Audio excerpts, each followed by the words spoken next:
కొద్దిసేపటి క్రితం జూనియర్ ఎన్టీఆర్ ఇంటికొచ్చి కన్నీళ్లు పెట్టుకుందట వైఎస్ విజయమ్మ. తెలుగుదేశం పార్టీలోకి మరి విజయమ్మ వస్తుందా అంటూ అందరూ కూడా చెప్తున్నారు. సో తెలుగుదేశం పార్టీకి సంబంధించిన విషయంలో రావడానికి తనకి ఏ అభ్యంతరం లేదని మరి విజయమ్మ చెప్పిందట. ఎందుకంటే వైఎస్ఆర్‌టీపీ అని ఒక కొత్త పార్టీ పెట్టుకుంది షర్మిల. అక్కడ తెలంగాణలో ఉన్నటువంటి మరి వైఎస్ అభిమానుల కోసం ఆ పార్టీ పెట్టారు. అయితే ఆ పార్టీకి మాకు ఏ సంబంధం లేదని జగన్మోహన్ రెడ్డి ప్రభుత్వం చెప్పింది అంటే అంత ధైర్యంగా మరి షర్మిలని విమర్శించారంటే పవన్‌తో విభేదాలు ఉన్నట్టే కదా! కాబట్టి పవన్ కళ్యాణ్‌తో విభేదాలున్నటువంటి ఆ వ్యక్తి వెళ్లి అక్కడ ఏ పని చేస్తున్నారు? ప్రస్తుతం సోషల్ మీడియాలో సైతం ఈ విషయాలు ఎంతో వైరల్‌గా మారుతోంది. సో, జూనియర్ ఎన్టీఆర్ గురించి ఎంతగానో ఎమోషనల్ అయ్యిందట మన విజయమ్మ. తెలుగుదేశం పార్టీలోకి వెడితే ఖచ్చితంగా మీకు గౌరవ మర్యాదలు పెరుగుతాయి. అలాగే మా పార్టీకి సంబంధించిన విషయాల్లో కూడా మేము త్వరలోనే వస్తామంటూ విజయమ్మ చెప్పినట్టుగా అయితే తెలుస్తోంది. సో, విజయమ్మ తెలుగుదేశం పార్టీలోకి ఎంట్రీ ఇవ్వాలనుకుంటోందట.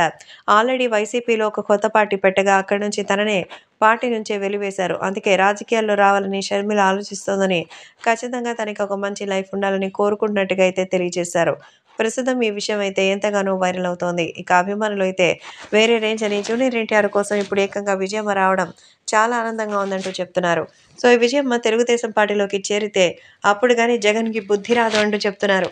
విజయమ్మ తెలుగుదేశం పార్టీకో చేరడానికి, అలాగే జూనియర్ ఎన్టీఆర్ కూడా తెలుగుదేశం పార్టీలో వస్తే భవిష్యత్తులో ఏపీలో రాజ్యం మేలొచ్చు అంటూ ఆయనకి చెప్పినట్టుగా తెలుస్తోంది.